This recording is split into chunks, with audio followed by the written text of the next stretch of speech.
Before sugar exists, it begins as tall green cane, breathing in the morning light. Every shift begins with discipline, because sugarcane harvesting is heavy, fast, and unforgiving. Steel teeth meet living cane, turning fields into the first step of sugar. At the root, precision matters. Clean cuts protect yield and reduce waste.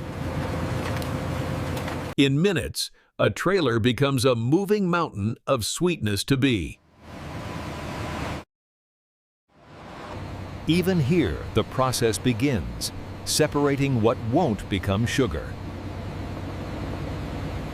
A single stalk tells the story: ripeness, moisture, and the promise of sugar. Harvest doesn't stop at the field. It moves in a timed river toward the mill. When the load is full, the countdown begins. Fresh cane must reach fast. From soil to steel, sugarcane begins its final journey toward becoming sugar. The clock starts now. Fresh sugarcane must reach the mill before it loses its sweetness. Even in transit, the cane breathes, drying slowly with every kilometer.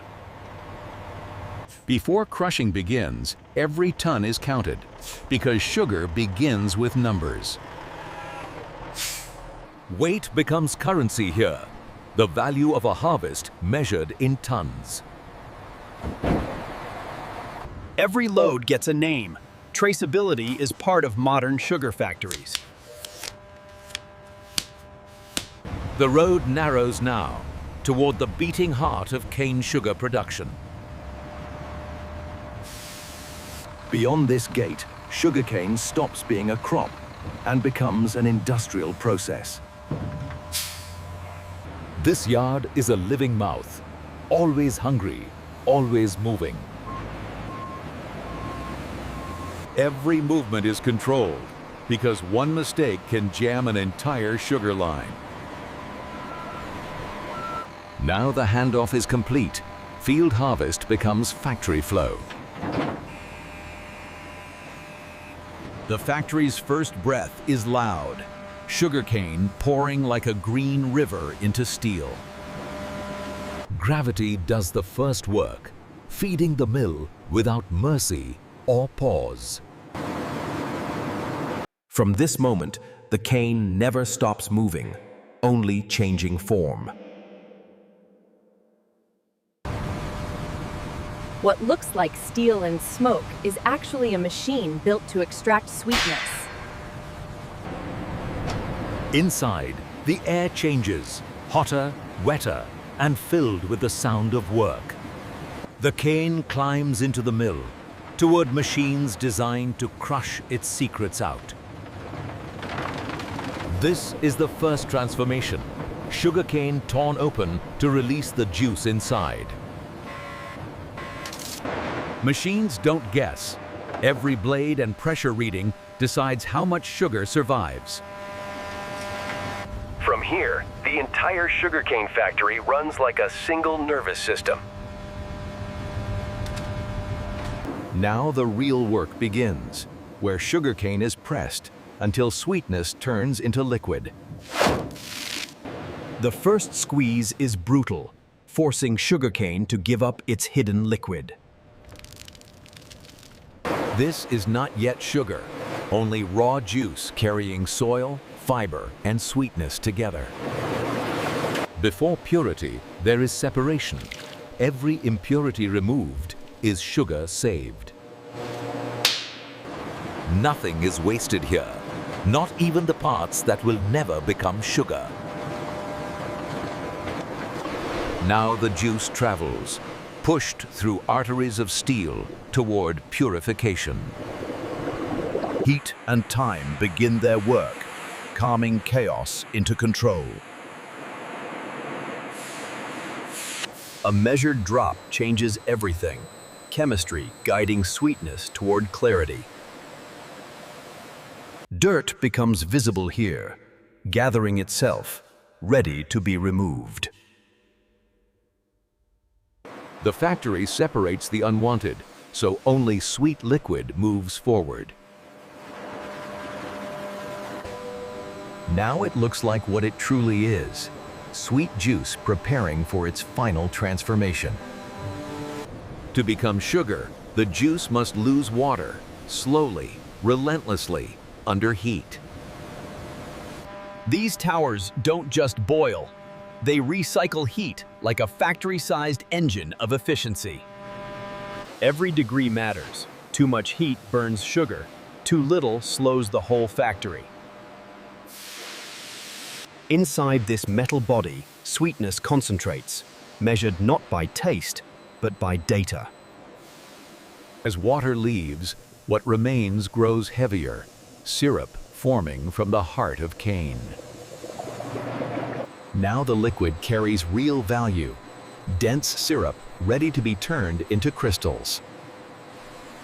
Here, pressure drops, and under vacuum, sugar begins to crystallize without burning.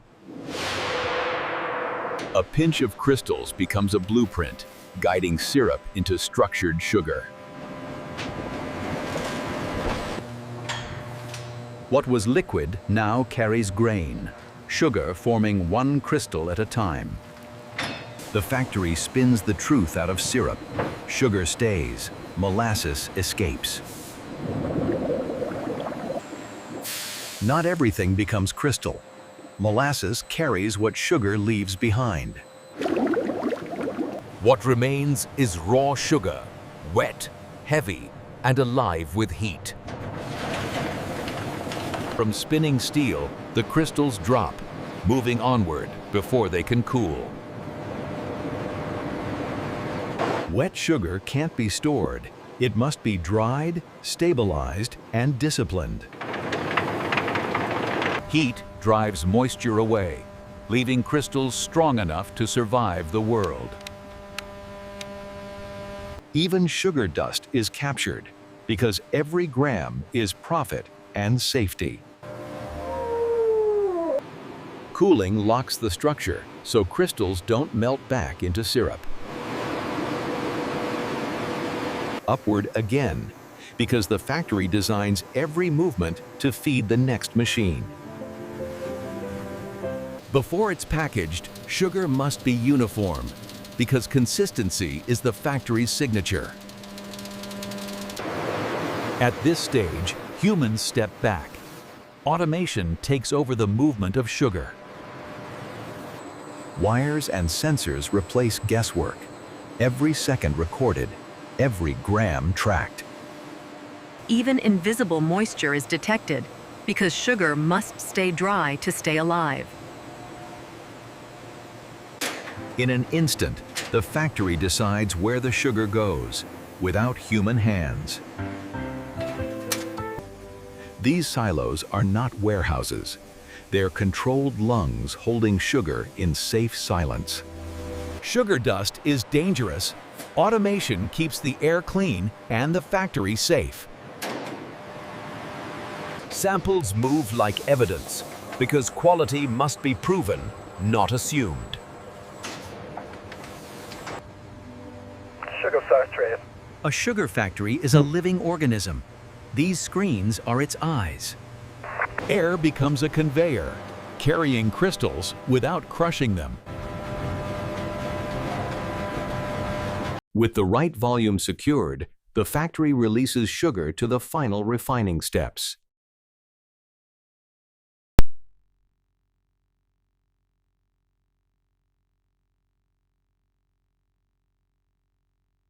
Even invisible fragments are hunted because pure sugar cannot carry metal. Not refining, perfecting. The last rough edges are shaken away. The market demands consistency, so the factory sorts sweetness by size. Nothing is thrown away. Oversized grains return to be reborn as perfect sugar. The factory locks the dryness in, so sugar stays sugar, even months later. One stream becomes many, feeding different markets without breaking the process. Weight must be exact because every bag is a promise to the buyer.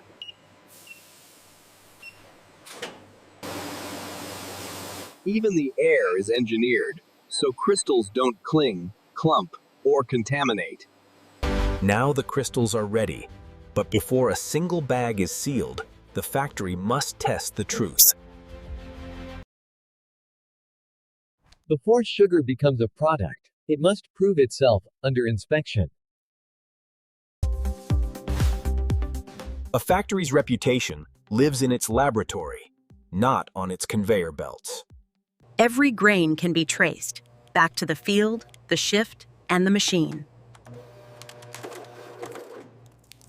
Moisture decides shelf life, too high, and sugar becomes a lump of failure. Here, sweetness becomes science. Sucrose measured with cold precision. Consistency isn't a slogan. It's measured, screened, and verified. Even slight darkness tells a story about heat, filtration, and discipline. One contaminant can destroy trust, so every sample is treated like evidence. When QC approves, the factory commits. Every bag must match the tested truth. Testing ends in the lab, but quality lives on the floor, under working eyes. Now the factory gives sugar its final form, measured, sealed, and ready for the world. Every bag carries identity, because modern sugar must be traceable to the second. Order replaces chaos, bags arranged like units in a disciplined system. One bag is a product. One carton is inventory, counted and controlled. Labels turn cartons into logistics, ready to move through global supply chains. Now the sugar becomes cargo, stacked to travel, built to survive transport. A final skin seals the load, protecting sugar from moisture, dust, and shock. Here, the factory rests its output, waiting for orders to pull it back into motion. From fields to freight, the sugar's journey continues beyond the factory gate. From the field to the factory, it's a non-stop process. And this is how modern factories produce cane sugar from start to finish.